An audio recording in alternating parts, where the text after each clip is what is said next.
বরিশালই জিততো ভাই, বরিশালই জিততো। চিটাগং কিংস খেলতে নামছে তাও কি 4টা বলার নিয়ে। Can imagine a team playing a final with only 4 bowlers.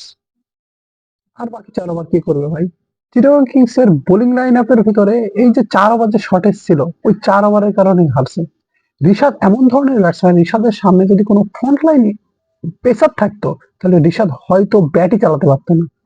কারণ আমরা সবাই জানি ঋষাদ একটু অফ পেস বল ভালো খেলে, স্পিন বল স্লক করে, মারতে যায়, মারতে পারে আর কি, কিন্তু পেস বলে ঋষাদ ব্যাটে বলে করতে পারতো না। আপনি আলিসাল ইসলামকে বসাইলেন, আলিসাল ইসলামকে বসালেন, কিন্তু আলিসাল ইসলাম ইনজুরিতে পড়লো। আপনি আলিস ছিল একটা পিওর বলার, আপনি তার জায়গায় কাকে রিপ্লেস করলেন? নাইম ইসলাম দ্বারা। নাইম ইসলাম তো পিওর ব্যাটসম্যান একটা।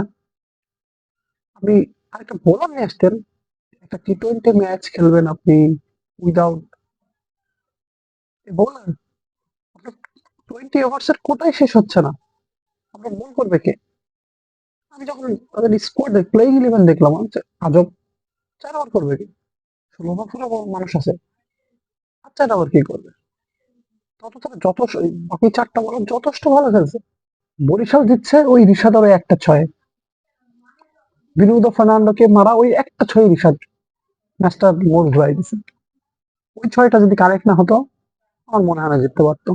চিটাগং কিংস, আমার মনে হয় তারা তাদের টিম ম্যানেজমেন্টের জন্য হারছে। প্লেয়ার গুলো যথেষ্ট ভালো খেলছে ভাই, যার যা কাজ দেওয়া হয়েছিল সে ততটুকু করছে। আর বরিশালের death bowling just simply unbelievable. 16, 17, 18, 19, আপনি দেখেন 4, 7, 4, 5 এমন করে রান হয়েছে, জাস্ট আনবিলিভেবল। ওই 3 ওভারেই বরিশাল ম্যাচ জিতে গেছে। প্রথম ইনিংসের 16 ওভার পর্যন্ত বরিশাল ফ্রেমেই ছিল না। 16 ওভার পর থেকে বরিশাল ফ্রেমে ঢোকা শুরু করছে। তারপর চিটাগং এর বোলিং ইনিংসের সময় পেন্ডুলাম একবার এদিকে যায়, একবার এদিকে যায়, একবার এদিকে যায়, একবার এদিকে যায়। খেলাটা অনেক ভালো হয়েছে, বাট চিটাগং কিংস আমার মনে হয় এখানে একটু মিস্টেক করছে। তারা আরেকটা বলার বেশি নিতে পারতো, তাদের ব্যাটিং লাইন আপের অতটা ক্ষতি হতো না। চিটাগং কিংস এমনিও খালেদকে 6 নম্বরে খেলাচ্ছিল, তাদের এক্সট্রা ব্যাটসম্যানের দরকার ছিল না। তারা তো ওই ওই ওই গ্যাম্বলিং করে আসছিল from start of the tournament. তারা ব্যাটিং পজিশন মানে ব্যাটিং নিয়ে গ্যাম্বলিং করতে যাচ্ছিল। তারা একটা ব্যাটিং শট খেলিয়ে এই পর্যন্ত আসছিল, তাদের এক্সট্রা ব্যাটার খেলানো দরকার ছিল না। তারা এক্সট্রা ব্যাটার খেলালো in place of extra bowler.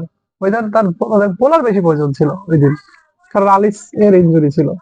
So I think Chittagong team management just make a blender. মনে হয় চিটাগং টিম ম্যানেজমেন্টের কারণে চিটাগং হারছে, না ক্যাপ্টেনের দোষ, না প্লেয়ারের দোষ। It's all on Chittagong team management. বরিশালের কথা যদি বলি, বরিশাল টিমটা খুবই প্যাশনেট, তাদের মালিকটা খুবই প্যাশনেট, তারা টিম খুবই প্যাশনেট আকারে বিল্ড করছে, তাদেরকেই জিততে হতো। Congratulation to Barishal. Hopefully the next BPL will be more enthusiastic from this edition.